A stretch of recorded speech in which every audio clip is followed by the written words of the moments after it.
Kamusta sa lahat at sa mga nanonood ng video sa pangangalaga ng pangkalusugan ngayon? Ako ay si Ara. At ako naman si Rodrigo Alvarez. Kasalukuyan nagtatrabaho sa Department of Gastroenterology, Manila Hospital. At ang paksang nais kong ibahagi sa inyo ay isa sa mga karaniwang sakit sa Pilipinas at maaaring mangyari kahit kanino, sa anumang edad at pagkakaroon ng mga taong may edad 30 to 50, mga taong nagtatrabaho sa opisina, may mabigat na trabaho. Ito ay isang sakit na gastric at ulcers. Isa lang ito sa karaniwang sakit na napakahirap gamutin. Kung hindi magagamot na maaga, ang sakit ay maaring humantong sa mga mapanganib na komplikasyon tulad ng pyloric stenosis, gastrointestinal bleeding, maging ang pagkabutas ng tiyan or cancer sa tiyan. Sa kasalukuyan, maraming mga gamot upang gamutin ang mga sakit sa tiyan na may iba't ibang mga pakinabang at disadvantages at angkop para sa bawat partikular na tao. Sa makatwid, kailangang malinaw na maunawaan ng mga pasyente ang impormasyon tungkol sa mga gamot upang magamit ang mga ito ng tama. Pataasin ang bisa ng paggamot at limitahan ang hindi gustong epekto. Karaniwan, ang mga sakit sa tiyan ay kadalasang may mga katulad na sintomas. Kaya madaling maging sanhi ng pagkalito na binabawasan ng pagiging epektibo ng gamot. Alinsunod dito, ang mga karaniwang sakit sa tiyan ay peptic ulcer disease ay isang kondisyon kung saan ang lining ng tiyan ay nasisira sa magitang erosions. Ulcers na nagdudulot ng mga sintomas tulad ng epigastric pain, bloating, hindi pagkatunaw ng pagkain, pagduduwal at heartburn. Pamamaga ng gastric antrum, ang antrum ay isang lumubog at mahabang bahagi ng tiyan, kaya mas madaling masira kaysa sa ibang mga bahagi. Sa makatuwid, ang kondisyong ito ay napakahirap na ganap at gamutin at madalas na umuulit dahil sa epekto ng maraming kadahilanan. Tulad ng pagkain, pag-inom, gastric acid, gastroesophageal reflux, kapag ang gastric acid ay pagkain, sa tiyan ay tinutulak pabalik ng esophagus. Ito ay hahantong sa sintomas tulad ng heartburn, pagsikip ng lalamunan, pagkabulol, at pagdurugo ng tiyan. Ang ulcer sa tiyan ay hindi ginagamot at maaaring maging sanhi ng pagpasok ng ulcer ng malalim na mucosal wall na nagiging sanhi ng pagdurugo. Karaniwan sa ganitong sintomas ng sakit ay pagsusuka, itim na dumi, pagkapagod at pamumutla. Infection sa HP, ang bakteriyang HP ay naninirahan sa mucous membrane ng tiyan na kapag nagbigyan ng pagkakataon, aatakihin nila ang mucosal layer na nagiging sanhi ng pamamaga ng ulcer. Cancer sa tiyan at kung pamamaga sa ulcer sa tiyan ay magpapatuloy ng mahabang panahon at sinasamahan ng HP bacteria, ang panganib ng cancer ay napakataas. Mayroong maraming mga paggamot para sa mga sakit ng tiyan na kasalukuyang ginagamit. Ang pinakakaraniwan ay ang paggamit ng Western medicine upang gamutin ang mga sakit sa tiyan. Ang mga pangunahing gamot sa paggamot ng grupo ng proton pump inhibitor ay gumagana at sa pamamagitan ng pagbabawas ng mga antas ng acid sa tiyan na tumutulong na mabawasan ang heartburn. Sa mga kaso ng infeksyon ng heart problem, madalas itong pinagsama sa mga antibiotics. Ang pinakamalaking bentahe ng paggamot sa paggamot ay nagbibigay ito ng mabilis na lunas mula sa pananakit ng tiyan. Gayunpaman, ang pamamaraan ito ay pansamantala lamang sa partikular. Magiging mahirap para sa mga pasyente na gamitin ang gamot para sa pangmatagalang paggamot dahil sa sa mga ilang hindi gustong epekto at madaling maulit kung ang gamot ay itinigil.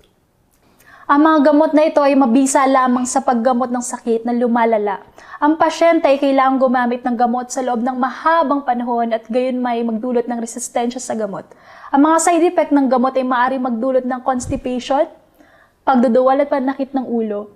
Ang rate ng pag-ulit ng sakit ay mataas. Ang pangmatagal at hindi wastong paggamit ng gamot sa kanluran upang gamutin ang pananakit ng tiyan na malakas na epekto sa pagbuwas ng acid tulad ng cimetidine, ranitidine, omeprazole sa mataas na dosage at higit sa lahat sa isang taon.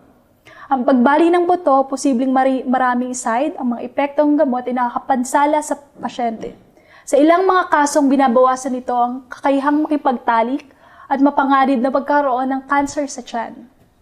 Ang pag-inom ng masyadong maraming antibiotics sa gamot sa kanluran ay magdudulot ng mga bacterial disorder, digestive disorder, pinsala sa atay at bato kung ininom sa masyadong mataas na pangmatagalang dosage.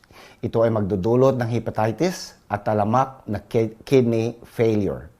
Ang paggamit ng mga neutralizing na gamot tulad ng Maalox at Gastropolgite ay masyadong malakas at kung ginagamit sa mahabang panahon, madali itong magdulot ng gastric regurgitation dahil sa alkalinization. Bagamat ang mga smooth muscle relaxants tulad ng Buscopan at Nospa ay maaring mabilis na mabawasan ang mga simptomas. Kung inabuso naman, maaari sila magdulot ng pagdudurugo at pagkabutas ng tiyan nang hindi nalalaman ng mga pasyente. Sa kabilang banda, alam mo ba ang regular na paggamit ng gamot, in the other side, isa rin sa mga pangunahing sanhi ng ulcer dahil ang mga gamot na ito ay may mataas na antibiotic content. Kapag inilagay sa katawan at kinokontra at nagsisipsip ng tiyan, nagiging sanhi ito ng hindi balancing protection ng gastric mucosa at nagiging sanhi ng gastric ulcer. Mayroon 3 pangunahing uri ng gamot na madaling nagdudulot ng pinsana sa lining ng tiyan. Halimbawa, aspirin, 2 ang mga anti-inflammatory joint treating na gamot. Pangatlo ay ang mga hormone na gamot tulad ng sterols. Kaya ano ang dapat nating gawin upang ligtas na gamutin ang mga duodenal ulcer? Mabisa at hindi mabahala tungkol sa mga side effect. Ang sagot ay gumamit ng epektibo, walang side effect na paggamot sa sakit sa tiyan gamit ang mga natural na produkto. Nahaharap sa katotohanan na ang mga pamamaraan ng paggamot sa kanlurang gamot para sa mga sakit sa tiyan ay nagiging hindi gaanong epektibo at nagpapakita ng maraming mga disadvantages. Ang mga siyentipiko ay patuloy na nagsasaliksik at gumagawa ng maraming bago, mas epektibong mga solusyon. Ang nano-curcumin gold turmeric milk, isang produkto na ginawa gamit ng pangunahing teknolohiya sa mundo ay magtagumpay na naglapat ng nanotechnology upang maghanda ang isang produkto na gamit na gumagamot ng reflux at duodenal ulcer na sinamahan ng 100% natural na herbal na sangkap tulad ng cordyceps, turmeric, birdnest, ligtas at maginhawa. Ang mahalagang bagay ay epekto ay nagulat sa amin dahil ang mabilis na pagiging epektibo pagkatapos ng 7 days sa paggamit, ang mga taong hindi pa na mahihirapan sa sakit, sa sugat at sa mga ulcer ay gagaling din agad. At lalo na kapag nahihirapan mula sa hindi pagkatunaw ng pagkain, ang nano-curcumin gold turmeric milk line ay agad na makakalutas ng problema. Sa mga tuntunin na ganoong mabilis ang bisa, lahat ng mga produkto ay kailangan sumuko sa merkado. Ang nano-curcumin gold turmeric milk na ito ay tinuturing sa isang bagong tagumpay sa pagsuporta ng paggamot sa sakit sa tiyan. Maraming bansa sa buong mundo na nakalipas sa 10 taon. Ang sariwang turmeric o pinong turmeric ay isang paraan na ginagamit ng maraming taong may sakit sa tiyan. Ang turmeric ay naglalaman ng aktibong sangkap na curcumin na may maraming benepisyo sa kalusugan, lalo na sa pagsuporta sa paggamot sa mga sakit sa tiyan. Gayunpaman, kapag direktang ginagamit ang sariwang turmeric, ang mga essences ay hindi magiging pinakamainam. Ang turmeric ay may mapait at masangsang na lasa kapag direktang ginamit. Sa halip na gamutin lamang ang mga sakit sa tiyan, ang nano-curcumin gold turmeric milk ay isang nutritional snack na nakakatulong na mapabuti ang kalusugan ng pasyente at mapahusay ang resistensya ng katawan. Ang mga sangkap ng colostrum na nano-curcumin gold ay ganap na import mula pa sa New Zealand na nagdaragdag ng mga mahalagang micronutrients upang matulungan ang mga taong may sakit sa tiyan at mapabilis na babawi ang kanilang kalusugan. Pagkatapos ng mahaba at masakit na proseso sa pagdurusa mula sa sakit sa tiyan, ang nano-curcumin gold ay isa sa kombinasyong produkto ng nano-curcumin at standardized colostrum upang makatulong sa epektibo at pagsuporta sa sakit ng tiyan at may iwasan ang pag-ulit. Sa isang malalim na mekanismo, pagpapagaling at pagbawi, ang produkto ay may kakayahang magkaapekto sa mga function ng tiyan at nagdadala ng mga benepisyo tulad ng pagbawas ng mga sintomas ng panakit ng tiyan tulad ng epigastric, burning pain, bloating, indigestion at belching. Nagpapagaling ng pinsala sa tiyan tulad ng pamaga, mga ulcer, pinoprotektahan ang mucosa, pinipigilan ng paglaki ng HP bacteria, neutralize gastric acid, pinipigilan ang cancer. Sa partikular na pagsalamat ng epekto na to, Ang nanocurcumin gold ay mabisa sa kaso ng pangmatagalang sakit sa tiyan. Resistensya sa maraming paggamot na hindi makakagamot upang dahilan ng maraming mga pasyente ang gumagamit ng nanocurcumin gold. Pagkatapos lamang ng maikling panahon, nakita ni Gold ang isang malinaw na pagbuti ng kanyang tiyan at mas epektibo kaysa sa pagmaraan ng kanyang ginamit. Nanocurcumin Gold, ang solusyon upang suportahan ang mga sakit sa tiyan, ay sinaliksik at napatunayan ng mga nangunguna at may mga karanasan o mga eksperto sa industriya ng parmaceutiko. Bago ipinakilala sa merkado at pinakitiwalaan ngayon, ang nanocurcumin gold ay sumailalim sa maraming pag-aaral upang patunayan ang pagiging epektibo nito at kaligtasan sa paggamit. Ang pananaliksik na sinusuri ang pagsipsip at kaligtasan ng produkto ay nagpapakita na ang produkto ay lubos na hinihigop at hindi nakakalason kapag ginamit sa mataas na dosage o pinapanatili sa mahabang panahon. Ang pananaliksik upang matukoy ang toxicity ng mga produkto ng nanocurcumin gold ay nagpapakita na ito ay ligtas para sa katawan.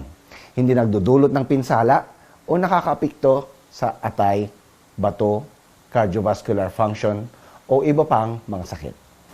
Bilang karagdagan sa nanocurcumin gold ay mabisa sa pagpapaganda ng balat, ng buhok, mabuti para sa utak at pampanatiling matatag ang digestive system. Ang pagsuporta sa malusog na puso ay isang linya ng produkto na lubusan, pinapasaliksik at pinili ng marami sa aking mga pasyente na may sakit na peptic ulcer upang gamutin ito ay lubos na epektibo. Sa partikular, maraming mga pasyente ang gumamit ng antibiotic sa paggamot, pagkatapos ay lumaban sa maraming gamot na meron ng allergy, at nang lumipat sa nanocurcumin gold ang tumugon, makinis at magaan ang tiyan, mabilis na pag-alis ng mga sintomas ng heartburn bloating, panakit ng epigastric, ligtas at mabisa at walang anumang epekto sa kalusugan. Pinagsasama ng nanocurcumin gold ang nutrisyon at mga halamang panggamot. Particular ang kombinasyon ng turmeric at colostrum upang epektibong mabawasan ang pananakit ng tiyan, makakatulong sa paglaban sa pamamaga at pagalingin ang mga ulcer sa tiyan at kolon. Pagkatapos lamang ng 7 hanggang 10 araw na paggamit, ganap na binabawasan ang mga sintomas ng gastric reflux, pananakit ng tiyan, pagduduwal pagkatapos kumain, at heartburn. Pagkatapos ng 2 hanggang 3 linggo na paggamit, ang mga ulcer sa tiyan, antrum, at kasikipan ng paghinga ay nawawala o ganap na bumababa. Ang lining ng tiyan ay komprehensibong napabuti, ang digestion function ay mas mahusay. Ang paggamit ay napakasimple. Uminom ng 2 tasa bawat araw, sa bawat oras na magdagdag ng 180 ml ng maligamgam na tubig. Ang produkto ay ginawa sa isang matalinong saradong linya ng produksyon na insidenyo upang matugunan ang mga mahigpit na pamantayan ng pamamahala ng kalidad, kalinisan sa pagkain, kaligtasan na proteksyon at paligiran. Ang proseso ng produksyon ng pabrika ay nakatugon sa pamamagitan ng GMP at mahigit sa mga international pamantayan tulad ng ISO 2000 to 2005. Ang nanocurcumin gold ay lisensyadong Ministry ng Kalusugan kaya maaari kang ganap na makatiyak sa matagalang paggamit ng hindi nababahala tungkol sa anumang epekto sa iyong kalusugan. Bilang karagdagan, habang ginagamit ang produkto, may ilang bagay na dapat tandaan. Siguraduhin gamitin ito ng tama at para sa buong kurso ng paggamot. Palaging magsanay ng ehersisyo at sports upang mapabuti ang iyong kalusugan. Hindi lamang yun. Ang mga aktibidad sa palakasan ay mayroon ding kakayahang tumaas ang resistensya ng katawan. Kasabay nito, upang makamit ang pinakamahusay na resulta sa panahon ng paggamot sa tiyan, ang pasyente ay kailangang magkaroon ng isang pangkatwirang pamuhay.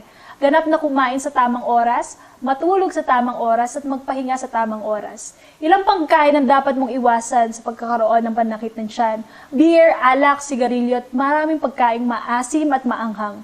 Mga inumin nagkakameron ng caffeine at cocaine. Limitahan ang matatabang pagkain.